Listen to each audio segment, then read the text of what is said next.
My next question is like, so have you heard about time complexity? Yeah, I have heard in MCA in college life. I have heard.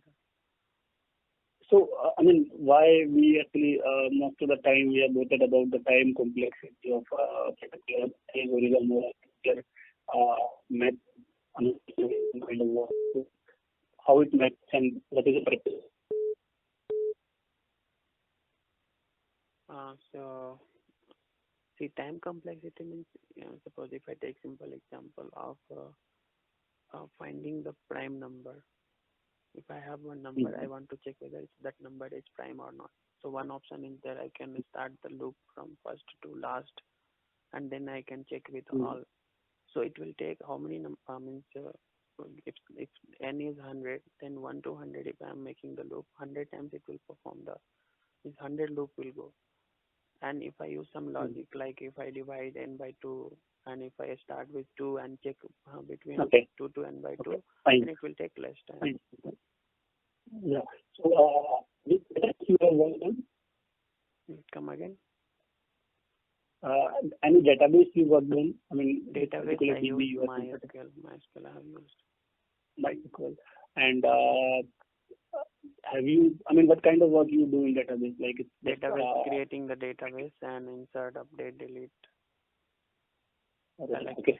Yeah. So, mm, do you know? I mean, how to? What kind of? Let's say I have a table Okay. employee, Okay. and there are let's say five other tables which are using let's say employee ID and foreign key.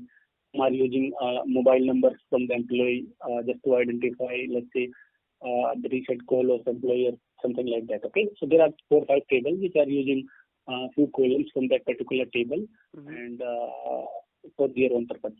So let's say I have to create an index on that particular employee class. So what things I need to take care that which particular column should be indexed and which particular column should not be indexed, and what are the pros and cons of creating index.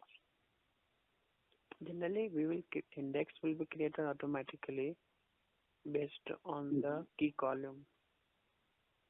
I have not Mm-hmm. created so far any index explicitly. We can create the index. We can combine some columns, which is like some columns are there based on that we are providing such criteria. Like from the imply table, we are searching based on the email ID, so we can So, create that. what are the disadvantages actually of creating index? Let's say I have an employee table and there are 10 columns and I have created index on five columns. Mm-hmm. So what is the disadvantage of that? Mm-hmm.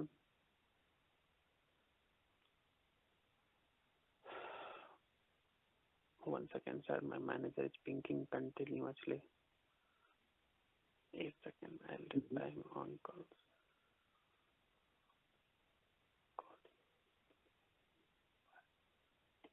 Yeah. So what are the disadvantages of creating index when we have 5 columns or 3 columns? Yeah, this is your question. Yeah, yeah. Yeah. So suppose when we are creating the index, if I don't have index directly, your search query will hit the table and it will search from the table. But when we are creating the index, it will create some separate object in the database, and that 5 columns will be sorted. Means it is extra memory, Mhm. and means it will go to that index table. In that it will search, and then it will come back to the main table. I can say for single column it is single 1 or 2 column it is good, but if you have more column then it may take more time. Okay. And, uh, have you But heard I have about not created so far. fine, fine. Have you heard about mm, composition in Java? Yeah, yeah, So what it do? I mean, why we use composition and what is it? yeah. Composition means how your object is composed of. Like, see, if you want to, we can say, if you want to use reusability, we have 2 options. Either you can use inheritance or we can use composition. In inheritance, we can say tight coupling, that is dependency. But in the Mhm. case of composition, you define another class reference inside your class, so there is less dependency. In case of uh, Okay. composition. Fine. I got you.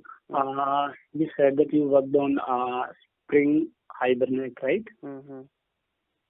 And have you used web services? Yeah, I have used. Mostly I have written the web RESTful web services. service. Yeah, in current project I have used a Spring REST, but in previous Okay. project I have used RESTful web services also. So I have idea of both.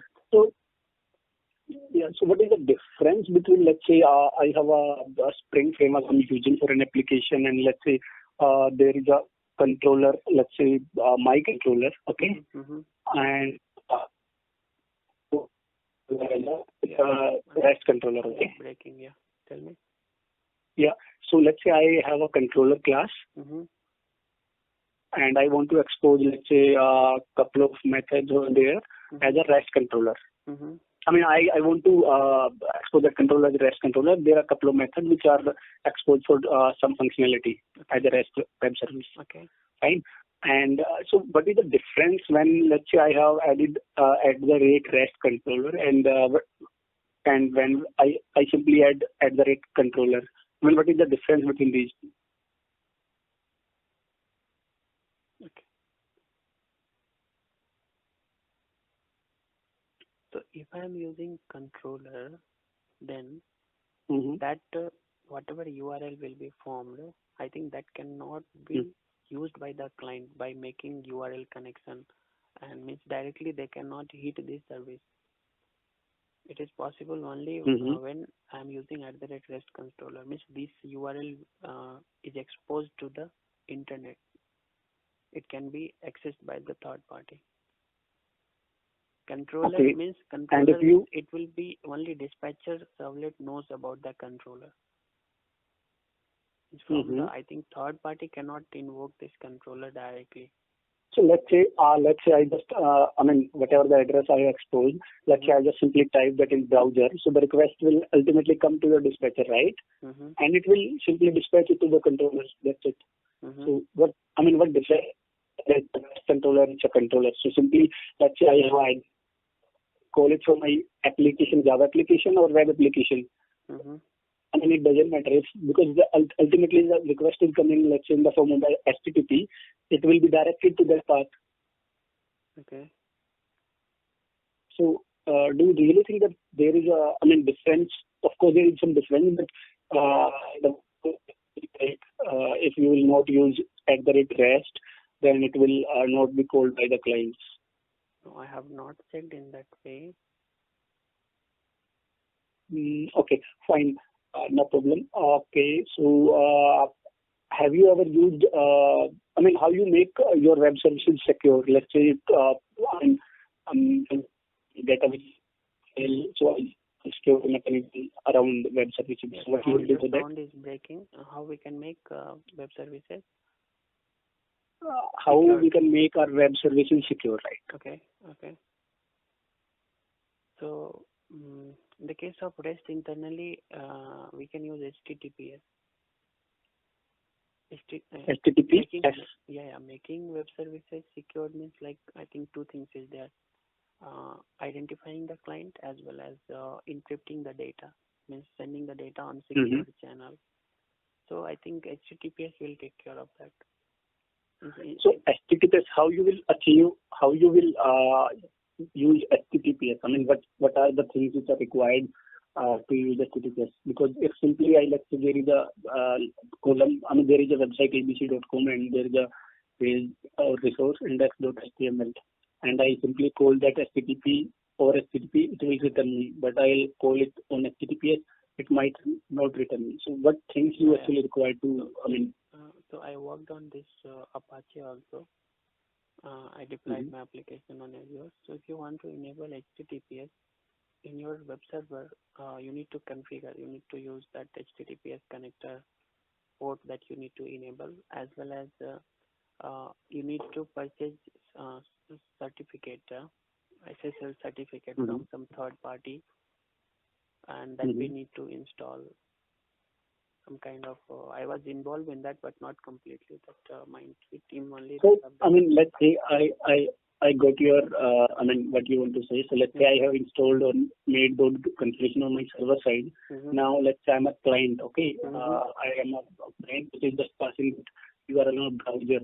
So, then how it will, how it will be trusted, like that this particular user who is accessing this particular web services on my server is, a valid user, or right? Yeah. So do I need to make some setting on client side as well for that particular HTTPS call?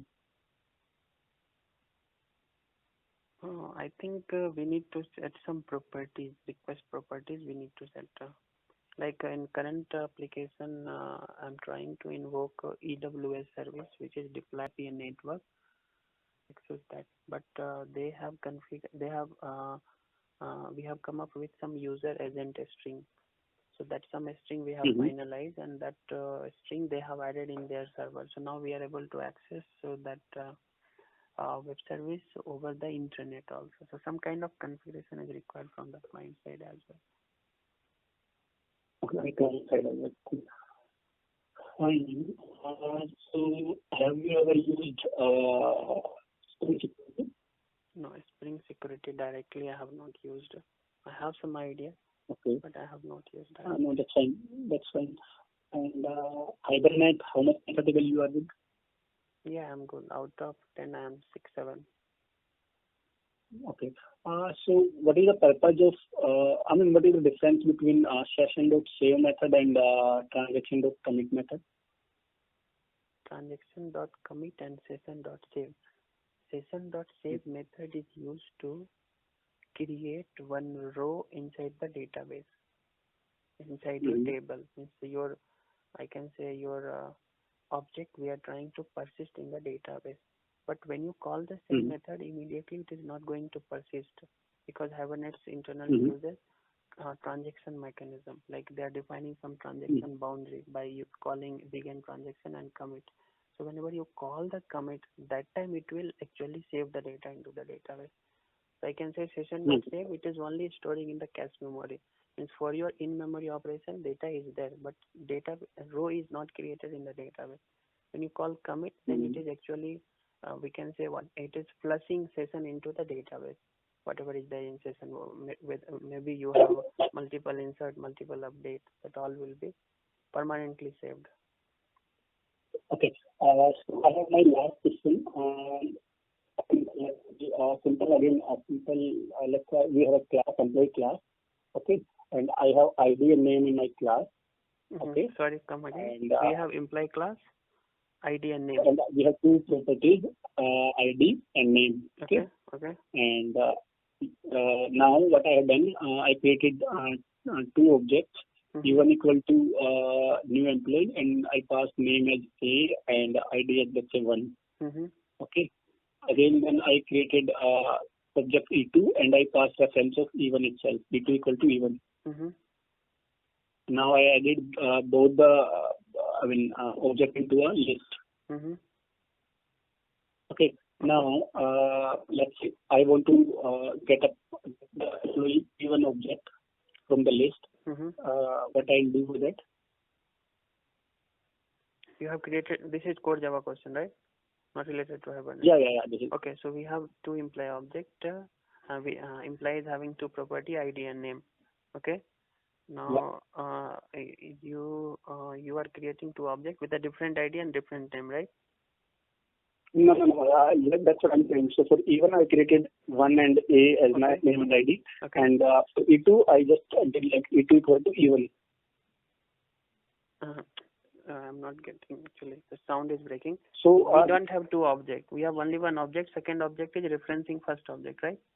Yeah, exactly. Okay. Then I put list.add E1, list.add E2. Okay, so how you want to get that object?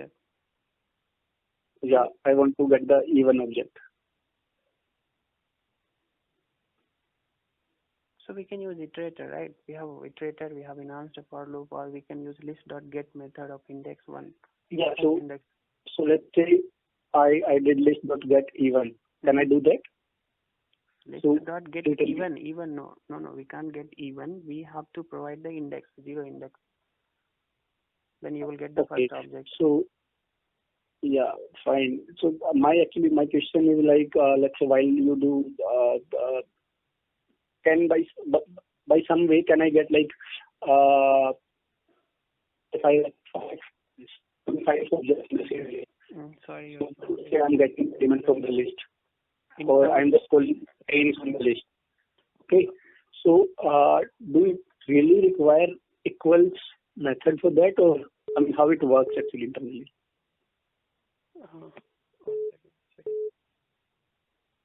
I didn't get your question actually. Some sound problem is there. Isn't it? So actually this is last question, so I don't want to recall. So just I'm repeating the question. Okay. So let's say I have 3 or 4 objects instead of E1, E2. Let's say I have E1, E2, E3, E4. Okay. Okay. And I added those elements into my list, and I'm trying to iterate the list, or let's say I'm checking list that contains E1 or E2. Okay, like this. So do it really require equals method? I mean, whether it uses equals method in the link or array list, or do it not require? In the case of list, it is not required. But if in the case of set, it is you must override the equals method, because in the case of list, duplicates are allowed. But it is a good practice whenever you are adding your employee object into the list, you should override the equals and hash code method and write the code based on your property. Great. Now I'm changing the requirement a bit. Let's say instead of list, I was using a hash. Okay. And what I did, I have overridden the equals method. Okay. And I'm using ID and name for the equality check. And I created 2 objects, E1 and E2. Both have, let's say, ID and name as 1 and A, and another one is also held 1 and A. And I'm adding those to hash map, but I have not overridden the hash code method. Okay. You have overridden equals So what will method. happen? Yeah. Not hash code method. Yeah. So what will happen? Both the objects will be added. Both the objects will be added. That's fine. But is that correct way? No, it is not correct way. It will do some collision will happen, but it is not the right way, because hash codes are same, so it will be. That's what will happen. Huh? What will happen? Come again? So what I'm saying, what hashmap will do, I mean, when it will face this scenario, what it will do? So collision will occur, and what it will do, if collision occur in the same index, it will create one more list, means it will create linked list, and same node it will store that second object also. So why collision will occur? Collision, I guess, occurs when the hash code of both the objects are same, right? Yeah. But here I'm not overriding the hash code. Then how you are guaranteeing that the hash code will come same? Okay. Sorry, I didn't listen maybe. Hash code you are not overriding, equals you are overriding. Yeah. Okay, hash code not overriding, equals.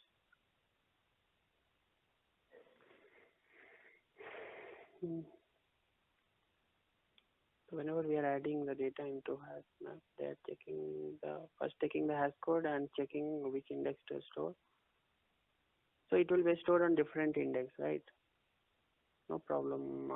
That's what I'm saying. So how it will get which hash code it will become, because you have not overridden it?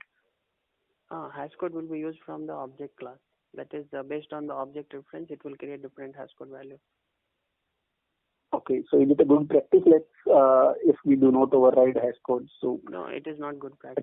For your bean class, if you want to add into map or set, then you must override hash code and equals method. Okay. So I think I'm pretty much done from my side. Okay. I mean,